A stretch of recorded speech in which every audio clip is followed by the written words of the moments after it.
우리나라의 코스피나 코스닥에서 외국인 비중을 보면 아직 늘어나지 않았습니다. 정확히 말하면 그게 가장 베스트한 방법이라고 생각을 하고요. 이런 지정학적 리스크가 커질 때는 이 기업이 미래 산업이다 아니고 그냥 그 산업 자체가 앞으로 더 계속적으로 각광을 받을 수밖에 없다라고 생각해서 아마 마지막 반등은 한번 크게 남았을 것 같아요. 저는 이 마지막 반등이 뭐냐면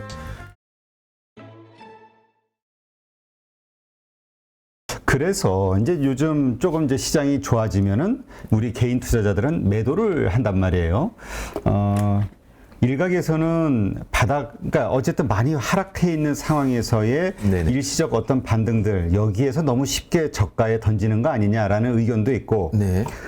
왜냐면 그거 다 외국인이 좀 받아내고 네네. 있으니까 외국인이 사고 있으니까 이것도 네. 다시 역사는 반복이 되는 거 아니냐. 네. 그럼 결국 개미들은 바닥에서 던지고 바닥에서 산 외국인이 다시 또 고점에서 좋아할 때 또 네. 매도하고 또 개인은 고가에 받고 이 네. 패턴이 나오는 거 아니냐.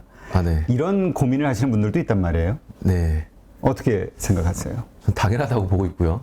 예. 사실 저는 솔직히 말씀드리면 제가 외국인 편도 아니고 제가 무슨 세력도 아니고 저도 대한민국의 개미 투자자 중에 한 명일 뿐입니다. 근데 이 시장에서 저는 개미가 이긴다는 논리 자체가 말이 안 된다고 생각을 해요. 그냥 그거에 이용당할 수밖에 없는 구조라고 봅니다. 소수의 개인들을 제외하고. 그러면 분명히 이런 얘기 할 거예요. 개인들을 위하는 말을 해야지 왜 그런 소리 하냐라고 할 텐데 저는 그렇게 말씀드리고 싶어요. 아니 그럼 공부를 해라. 네, 공부를 해라라고 좀 말씀을 드리고 싶어요. 그러면 공부가 어려운 건데 그걸 어떻게 하냐면 당연히 돈 버는 게 어려운 건데 공부가 어렵다고 안 하면 답만 찾아다닌다면 결과만 찾아다닌다면 당연히 우리보다 훨씬 더 압도적으로 많은 시간과 노력과 자본을 쓴 사람들한테 우리가 질 수밖에 없다라고 저는 생각을 하거든요. 그러니까 당연히 이 주식시장이라는 게 개미들이 쫙 들어오면은 외국인이든 기관이든 누군가가 그걸 팔고 나가고 또 이 개인들이 다 나가 떨어지면은 이 사람들이 사는 건 전 너무 당연하다고 생각해요. 너무 당연하다고 생각하고 있고 지금도 전 똑같다라고 생각을 합니다. 네. 다만 이 외국인들이나 어떤 외국계 자본들의 행동을 봤을 때 저는 솔직히 지금 아직 외국인들이 크게 들어오고 있다라고 저는 보기 어렵습니다. 왜냐하면 우리나라의 코스피나 코스닥에서 외국인 비중을 보면 아직 늘어나지 않았습니다. 정확히 말하면 코로나 이후에 대규모 유동성이 풀린 이후에 계속 줄고 있지 일시적으로 잠깐 증가했던 거지 전체적인 비중은 계속 줄고 있다라고 보고 있고요. 실제 거래도 보면은 매일매일 거래를 보면 증시가 확 떨어질 때 개인들은 팔거든요. 외국인들이 삽니다. 네. 그럼 그 다음날 증시가 빠질 때 개인들이 들어옵니다. 그래서 이런 패턴을 봤을 때 외국인들은 계속 지금 개인들이 던지는 물량을 싸게 받고 있는 게 아니라 잠깐의 반등을 만들어줘서 또 자기들은 팔고 나가고를 저는 반복하고 있다고 생각하지 아직은 진짜 그 많은 물량을 다 받아서 바닥권에서 외국인 자금들이 다 매집을 하고 있다. 저는 아직 그 시기는 아니라고 좀 보고 있습니다. 그렇다면 지금 우리 개인 투자자들이 어느 정도 이렇게 반등했을 때 네. 이렇게 좀 매도하는 전략 네. 이것은 좀 적정하다 이렇게 보시는 건가요? 저는 그게 가장 베스트한 방법이라고 생각을 하고요. 그러니까 퍼펙트한 방법은 그거죠. 투자 경험이 많아서 반등장에서 좀 수익을 보고 빠르게 정리를 할 수 있는 경험이 있는 분들이라면 퍼펙트하고요. 아마 대부분의 투자자분들은 그게 쉽지는 않을 것 같습니다. 그럼 저는 제일 좋은 방법은 반등장에서 뭐 하려고 하는 게 아니라 그나마 내가 가지고 있던 종목들의 손실이 좀 회복이 될 때 저는 그때 그걸 현금 확보하는 기회로 갖는 게 제일 좋지 않느냐. 현금 확보를 한다는 네. 이야기는 손실을 네. 감안하고라도 네. 그 얘기는 좀 더 싸게 살 기회가 분명히 올 것이다. 에 대한 믿음이 맞습니다. 있는 거죠. 한 가지 더 있습니다. 뭐냐면요. 많은 분들이 어쨌든 지금 대한민국 개인들이 사는 주식들 중에는 대부분은 대형주들이 많을 겁니다. 분명히 대형주가 많을 건데요. 이 대형주는 분명히 다시 언젠가는 오를 것이다라는 믿음을 가지고 있을 것 같습니다. 근데 저는 조금 죄송한 말씀이지만 큰 기업이고 대기업이라 그래서 무조건 우상향하는 건 아니라고 봅니다. 실례로 2008년도 9년도에 대한민국의 차화정 붐이 불 때 그때 당시에 대한민국의 주 산업은 자동차, 화학, 조선이었습니다. 근데 그때 주가를 차트를 보시면 2008년도 9년도 이후에 우리나라의 자동차, 조선, 화학 업종들의 주가는 아직도 그때로 회복을 못했습니다. 그러니까 15년 가까운 시기 동안 아직도 그 당시에 들어간 사람들은 15년의 장기 투자를 했는데 아직도 원금 회복이 안 된 거예요. 그러니까 무조건적으로 저는 이 기업들이 자기들이 본인들이 가지고 있는 기업들이 언젠간 다시 우상향할 거라는 너무 막연한 믿음을 가지고 있는 건 저는 조금 맞지 않다라고 보고요. 저는 이렇게 얘기하고 싶어요. 우리는 선택지가 있어야 됩니다. 선택지가 있어야 그나마 리스크를 줄일 수 있거든요. 똑같이 마이너스 50%입니다. 근데 이 50%를 가지고 있다가 계속 가지고 있다가 나중에 반드시 이 기업이 올라야지만 이 사람은 손실을 줄일 수 있습니다. 그런데 똑같이 마이너스 50%인데 이 사람이 절반이라도 현금을 확보해 놓으면 그 현금으로 차세대 산업이라도 살 수 있는 기회를 가질 수 있다고 좀 봐요. 그러니까 우리가 현금 확보를 한다고 했을 때 좀 더 낮은 가격에 사서 주수라도 늘리자 이 의미가 아니라 그 확보한 현금은 그 다음에 뭔가 주도주가 될 만한 성장성 있는 곳에 들어가야 된다. 들어갈 수가 있다라는 거죠. 물론 그 시기 때 우리가 싸다면 베스트니까 싸게 살 수 있는 기회이면서도 내가 앞에서 발생한 이 손실을 메꿀 수 있는 차세대 산업에 들어가서 정말 높은 수익을 만들 수 있다는 거죠. 근데 이거 자체가 어차피 똑같은 손실 상황이에요. 똑같은 손실 상황인데 저는 추가적인 하락도 막을 수가 있는 거고 나한테 추가적인 선택을 할 수 있는 기회비용을 갖는 거죠. 근데 이 모든 것들을 포기하고 나는 그냥 내가 가진 거에 그냥 소위 말해서 존버를 하겠다. 그래서 계속 가겠다라고 한다면 선택지는 하나로 끝나는 겁니다. 내가 가진 종목들이 반드시 그 자리에 올라오는 것 빼고는 기회가 없는 거죠. 그렇다면 지금 말씀하신 그 차세대 뭔가 성장성을 갖춘 주도 섹터 주 이거는 어느 쪽이라고 보시나요? 아니면 나중에 나온다고 보시나요? 솔직히 뭐 지금 나온 애들도 있겠죠. 지금 뭐 본다면 로봇이라는 거는 당연히 이제 당연한 거고요. 차세대 산업은 사실 조금 더 지켜봐야 될 것 같습니다. 왜냐하면 전 세계의 어떤 무역 시장이라는 게 과거와 똑같다라고 한다면은 얘기할 수 있겠으나 지금 아까 말했다시피 전 세계의 무역 시장도 완전히 개편이 되고 있는 거거든요. 그렇기 때문에 이게 우리가 지금 분석한 게 나중에도 맞아 떨어진다라는 생각은 솔직히 저는 조금 어렵다라고 보고 있습니다. 그러니까 현재 시점에서 괜찮게 생각하시는 섹터가 있을 거고, 그다음에 이제 본격적으로 정말 반등이 시작이 됐을 때 그때 이제 주도주가 나올 수도 있겠죠. 그러나 이제 현재 시점에서 본다고 하면 말씀하신 로봇주, 근데 로봇주 같은 경우도 지금 아까 말씀하셨듯이 뭐 리쇼어링이 지금 대세가 되고 있잖아요. 경제성 따지지 않고 일단은 내 나라에다 세워야 된다. 그럼 그 비싼 인건비를 상쇄할 수 있는 거는 자동화 설비 아니냐. 이게 이제 로봇주에 대한 기대감인데 이것이 최선인가요? 아니면 그 외에 또 다른 게 있을까요? 솔직히 잘 모르겠습니다. 지금 시점에서는. 왜냐하면 자동화라는 거는 당연한 사실이고요. 이 로봇이 그 자리를 대체하는데 자동화 설비냐 사실 로봇이냐하고는 조금 다른 이야기잖아요. 그렇죠. 근데 어쨌든 이 둘 다 커질 수밖에 없는 산업이라고 저는 보고 있습니다. 근데 제가 이제 모르는 건 뭐냐면 어떤 기업이 더 잘 되고 어떤 게 더 향후에 비전이 있느냐는 솔직히 지금 상황에서 얘기한 건 아무 의미가 없습니다. 제가 2015년도에 2차 전지에 대한 연구를 굉장히 많이 했었거든요. 그래서 제 기존 연구소의 이제 고객분들은 다 대부분 뭘 했냐면 2차 전지에 투자를 많이 했었어요. 2015년부터. 근데 그 당시에 제가 어떻게 얘기를 했냐면 참고로 2016년 초반에 2차 전지의 주당 포스코 캠텍, 당시에 포스코 캠텍은 가격이 주당 10,000원밖에 안 했습니다. 근데 그때 당시에 대세주라고 표현해야 되나요? 대장주는 포스코 캠텍이었습니다. 포스코 캠텍이었고요. 나머지 뭐 에코프로, LNF, 뭐 코스모 신소재 뭐 이런 기업들은 그냥 소위 말해서 주식시장에서 잡주 정도밖에 표현이 안 됐습니다. 그런데 그때 당시 제가 뭐라고 강의했냐면 미래는 아무도 모릅니다.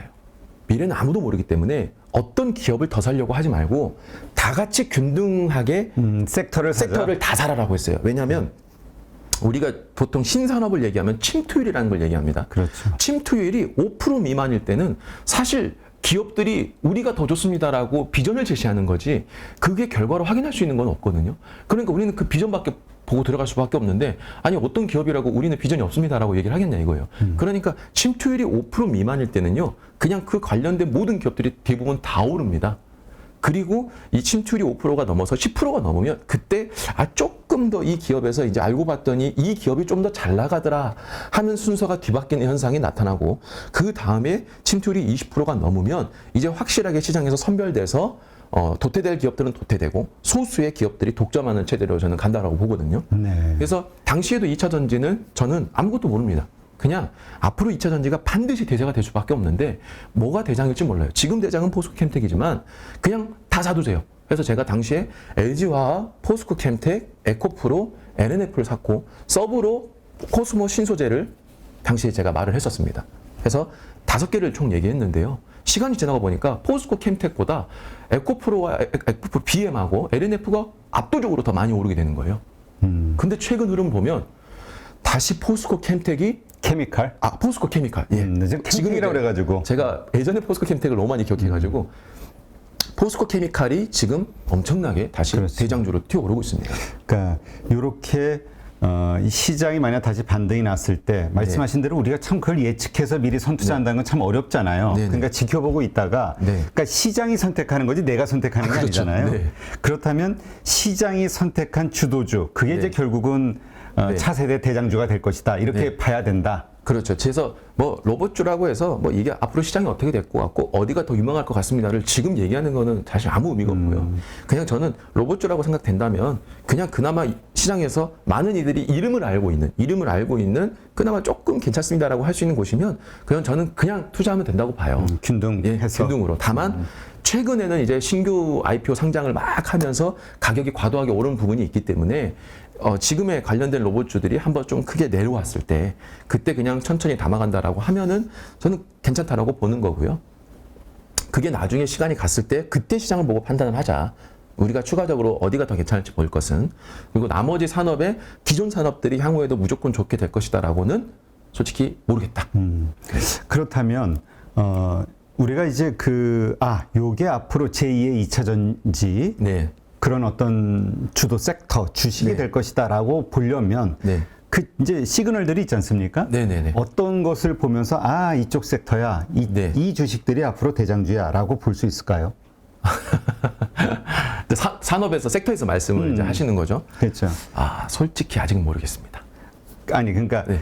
그 반등이 이제 시작이 됐을 때 그때 네. 당시에 네. 뭐 예를 들면 섹터 내에 몇 개 주식이 동시에 상승한다든지 뭐 여러 가지 것들 가지고 이 섹터가 네. 대장 섹터야라고 볼 수 있는 시그널들 있잖아요. 그러니까 지금 지금 말고 예측하는 게 이제 미래의 아니다. 시장이 다시 좀 그치. 좋아질 때 좋아졌을 때 어떤 현상들이 일어났을 때 여기야 우리가 알아낼 수 있냐 이거죠. 보고 현상을 보고. 현상을 보고요. 되게 어려운 질문인데 솔직히 제 속마음은 그것도 모르겠습니다예요. 근데 왜냐면 이거는 그때 가서 중앙은행과 각 정부 지자체들이 어떤 정책을 펼치냐를 보고 우리가 알 수 있는 거거든요. 제가 왜 15년도에 2차 전지를 할 수 있었냐면 그냥 글로벌 경기를 막 공부하다 보니까 유럽이 갑자기 내연기관 자동차 생산을 중단하겠대요. 그래서 유럽 혼자 하는 건 별 의미가 없지 하고 미국을 찾아봤더니 미국이 우리도 15년 이내에 내연기관 자동차를 생산 중단하겠습니다 하고 2016년도에 발표를 하더라고요. 그러니까 2017년도에 중국도 발표를 하더라고요. 그러니까 이런 흐름을 보고 이 섹터가 이제 침투율이 시작되니 향후에 높은 성장을 할 수 있는 메인이 되겠구나라는 생각을 했던 거거든요. 근데 지금은 아직은 그게 알 수가 없다는 거죠. 왜냐면 뭐 반도체법이라는 것도 지금 뭐 치포 동맹해서 반도체도 얘기하고 있고 뭐 IRA 해서 뭐 지금 뭐 전기 자동차의 시장도 막 얘기를 하고 있지만 결국은 이것들을 지금 가지고 판단할 수 없는 이유가 뭐냐면 모든 공급망이 개편이 되고 있어요. 과거처럼 똑같은 공급망과 사주는 국가들이 정해진 게 아니라 이제 중국이 수출을 안 하고 과거처럼 미국에다 수출 안 하고 우리가 만드는 제품들도 인건비가 쌌던 중국, 베트남 이런 데서 만드는 게 아니라 다 미국으로 쏠리고 있단 말이에요. 그냥 모든 시장이 개편되고 있는데 지금 정책을 가지고 미래에는 이게 대장이 되겠습니다라고 얘기한다면 솔직히 저는 솔직한 마음으로는 잘 모르겠습니다고 그나마 그래도 한번 얘기를 해봐라 라고 한다면 일단 저는 방산주를 뽑을 것 같고요. 방산주. 네. 왜냐하면 지정학적 리스크가 커지면 커질수록 방산과 관련된 이야기는 안 나올 수가 없습니다. 그리고 저는 분명히 이유가 있다고 보는 게 미국은 작년 5월에 한국에다가 수십 년 만에 미사일 거리 제한의 규제를 풀어줬어요. 이게 왜 풀어줬겠느냐? 생뚱맞게 갑자기 풀어줄 리는 없잖아요. 뭔가 그들도 우리나라가 필요한 상황이 있기 때문에 그걸 했고, 지금 미국의 공화당에서도 한국이 핵을 보유해야 되고, 한국의 보수당에서도 한국이 핵을 이제 보유해야 된다는 이야기가 슬금슬금 지금 나오고 있는 상황입니다. 그래서 이런 지정학적 리스크가 커질 때는 뭐 이 기업이 미래 산업이다 아니고 그냥 그 산업 자체가 앞으로 더 계속적으로 각광을 받을 수밖에 없다라고 생각해서 저는 방산주를 생각을 하고 있습니다. 그리고 로봇은 뭐 당연히 이제 미래 산업이니까 뭐 괜찮다라고 보고 있는 거고요. 원전은 잘 모르겠습니다. 네, 원전은 잘 모르겠고, 뭐 질문 주신 거 보면 태조 이방원 막 이렇게 쓰잖아요. 태양광 잘 모르겠습니다.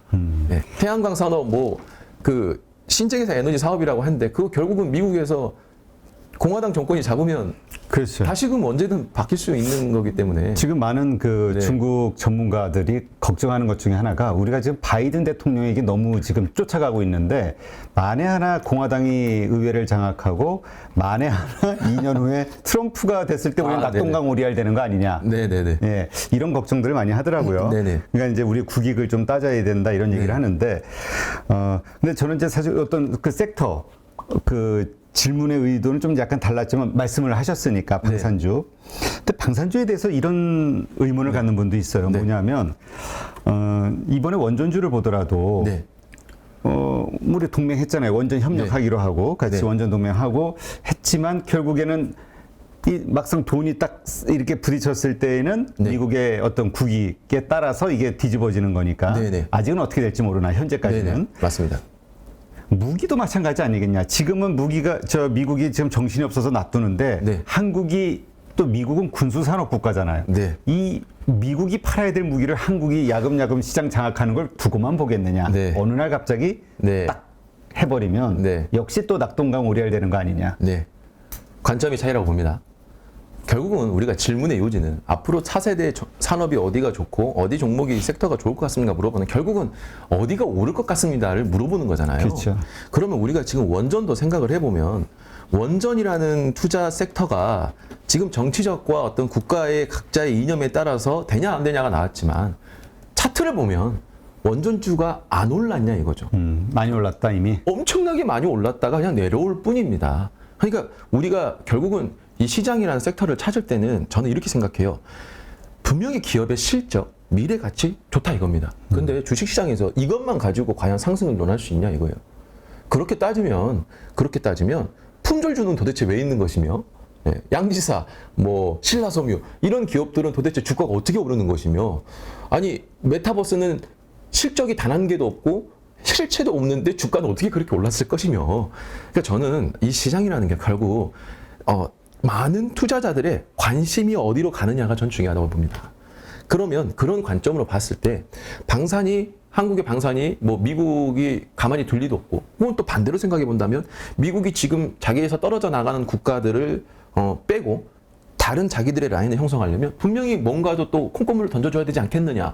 그런 관점으로 봤을 때는 일부 군수산업에 대한 파이도 우리한테 나눠줄 수 있다라고 저는 생각을 하는 거거든요. 그러니까 그런 관점으로 봤을 때는 분명히 그렇지만 그거와 상관이 없다. 한국의 전쟁 리스크가 커지고 군사적 도발의 위험이 커지면 관심은 그냥 방산으로 갈 수밖에 없다라고 저는 보는 거죠. 그래서 제가 방산을 이제 말씀을 드린 거라서 이건 관점에 좀 차이가 있다라고 보시면 될 것 같고요. 그 외에 이제 저는 정치적과 관련돼 있는 산업은 미래에도 좋다라고 말을 못 하겠어요. 그래서 뭐 태양광, 정권 지침에 따라서 확 바뀌니까. 근데 예를 들어서 2차 전지나 로봇 같은 거는 사실 정권과 상관없이 산업이 성장하려면은 반드시 필요한 거라고 저는 보거든요. 뭐 예를 들어서 공화당이 들어왔는데 갑자기 야 로봇 다 철회하고 우리는 영원히 사람이 손으로 가는 걸 하자. 역시 핸드메이드야. 핸드메이드야. 이걸 얘기할 수는 없잖아요. 아니 그거는 사실 경제 성장이라는 걸 봤을 때 말이 안 되는 거거든요. 그래서 그런 거하고는 상관이 없는 부분은 제가 장기적으로 지금부터 봐도 괜찮다라고 보는 거고, 정치적과 관련돼 있는 것은 미래도 지금 판단하기에는 좀 어렵다. 저는 이제 그렇게 보기 때문에 제가 사실은 잘 모르겠습니다라고 얘기하는 겁니다. 네, 알겠습니다. 자, 이러한 말씀하신 것들을 바탕으로 우리가 이제 연말 얼마 안 남았잖아요. 근데 지금 많은 분들이 그냥 금투세 때문에 많이들 고민을 해요. 아니, 큰 손들은 이거 다 던지는 거 아니야? 뭐하러 들고 있다 내년에 세금 내. 그게 더 시장을 악화시키는 거 아니야? 이런 고민들. 어떻게 대응 전략을 가져가는 게 좋을까요? 일반적으로. 보통 주식에서 뭐 계절을 얘기하잖아요. 뭐 연말 되면은 그런 자금들이 쫙 뺐다가 1월 달 되면 다시 자금 쭉 들어와서 쭉 올라가고 이런 얘기 하는데 저는 여전히 똑같습니다. 아마 마지막 반등은 한번 크게 남았을 것 같아요. 저는 이 마지막 반등이 뭐냐면 금리 인상의 속도가 늦춰지고 금리가 동결이 되는 그 시점이 아마 제가 지금 생각할 수 있는 가장 마지막 큰 반등장이 아닐까라는 생각을 하거든요. 그게 연말에 나올지 내년 초에 나올지 솔직히 모르겠습니다. 근데 지금 상황으로 봤을 때 연준의 주요 이사진들이 얘기하는 것을 봤을 때 연말쯤에는 저는 그게 나올 수 있을 거라고 봐요. 그러니까 우리가 시장이 가지고 있는 기대, 연말 랠리 그리고 그런 자금들이 빠졌다가 다시금 싸게 들어오는 그 매수세들 이런 것들을 봤을 때 연말 랠리가 나온다는 이 시각도 분명히 존재하고 그리고 연말쯤에는 이제 주요 인사들도 금리 인상 이제 힘들어. 연말쯤 되면 아마 좀 낮춰질 거야. 어차피 지금 이번에 0.75 올릴 거 뻔하고 그 다음에 0.25든 0.5를 올리면 우리가 최초 예측했던 4.5%, 4.75%의 밴드는 이미 충분히 이제 충족한 거니 금리 인상이 이제 멈춰질 거야 라는 그 기대가 저는 반영이 될 거라고 봐요. 연말쯤이 되면. 그래서 저는 그때 반등장이 나올 수는 있는 가능성이 좀 크다라고 좀 보고 있습니다. 네. 대신 그때에 저는 정리하자. 예. 우리 비중을 확 줄이자. 최소한 현금 확보는 그 현금 확보 말씀하시는데 지금 들고 있는 분들 입장에서 어쨌든 손실을 감안하고라도 현금 확보를 위해서 비중을 줄인다면 현금 확보는 몇 % 정도가 적정하다고 보세요? 솔직히 말하면 자기가 감당할 수 있는 수준이죠. 이거는 개인의 역량에 따라 틀린데 그냥 그래도 굳이 우리가 수치라는 걸 알려달라고 그게 있어야 하면 그래도 좀 저는 30%라는 숫자를 적어도 현금은 30% 이상 있어야 네, 된다. 맞습니다. 왜냐하면 우리가 보통 나중에 시장이 크게 상승을 하면요. 그래도 우리가 잘 선정을 한다면 솔직히 선정할 필요도 없습니다. 왜냐하면 아까 앞에서 우리가 대화를 나눴던 게 무의미할 수도 있는 게 뭐냐면 이 정도의 바닥을 만들고 여기서 더 떨어지고 그 다음에 이제 새로운 어떤 정책들이 도입이 돼서 상승을 한다라고 하면 언제가 될지 모르지만 그때가 되면 제가 볼 때는 뭘 가리지 않고 다 오를 것 같아요. 네, 뭐 선택할 필요가 없다라고 저는 보거든요. 그렇죠. 근데 그렇게 상승하면 적어도 두세 배 정도는 상승하거든요. 그러면 30%를 가지고 있으면 두세 배면은 적어도 내가 앞에서 손실봤던 금액의 원금은 회복할 수가 있고 또 이미 내가 70%는 남겨놓은 거잖아요. 이 70%가 다시 어느 정도 다시 회복이 될 수 있는 부분이기 때문에 여기에서 원금 회복을 좀 도와주고 이 30%가 두세 배 정도 올라서 만들어준다면 원금 이상의 수익도 저는 만들 수 있다. 그래서 최소한 30%의 현금은 가지고 있어야 이거로 뭔가를 해볼 수 있지 않겠느냐. 그리고 추가적인 이제 원화채굴이라고 요즘 표현을 많이 하더라고요. 소득이 계속 있는 분들이라면 모아서 내 현금 보유를 50%까지 늘린다면 더 좋은 상황이고요. 그래서 저는 못해도 30%는 가지고 있어야 된다라고 보는 거죠. 네, 알겠습니다. 하여튼 우리 가족분들도 분명히 명심하셔야 되는 거는 부정적인 어떤 뷰가 됐든 긍정적인 뷰가 됐든 현재에 일어나 있는 현재의 상황을 바탕으로 이야기하시는 거기 때문에 이 상황 자체가 말씀하신 여러 가지 정부의 정책이 됐든 여러 가지 환경 변화, 글로벌 환경 변화에 의해서 이게 달라진다면 역시 우리의 기본 생각은 또 변화될 수 있다는 거. 네, 맞습니다. 네, 요즘 아무래도 그 상황에 따라서 이 뷰가 좀 달라지면은 그거를 또 너무 부정적으로 보시는 분들이 있어서 이거는 어쩔 수 없는 거. 이 환경이라는 게 기본 설계가 달라지면은 뭐 달라지는 거니까. 네, 맞습니다. 네, 그거를 감안하면서 뭐라 그럴까요? 앞으로 이 기본 환경이 변화되는 게 있는지 없는지에 대한 그런 어떤 조사 이런 게 좀 필요하겠죠. 배경에 대한 분석과 그것이 어떻게 바뀌고 그게 시장에 어떻게 적용될까에 대한 그 공부를 끊임없이 해야 되지 않나.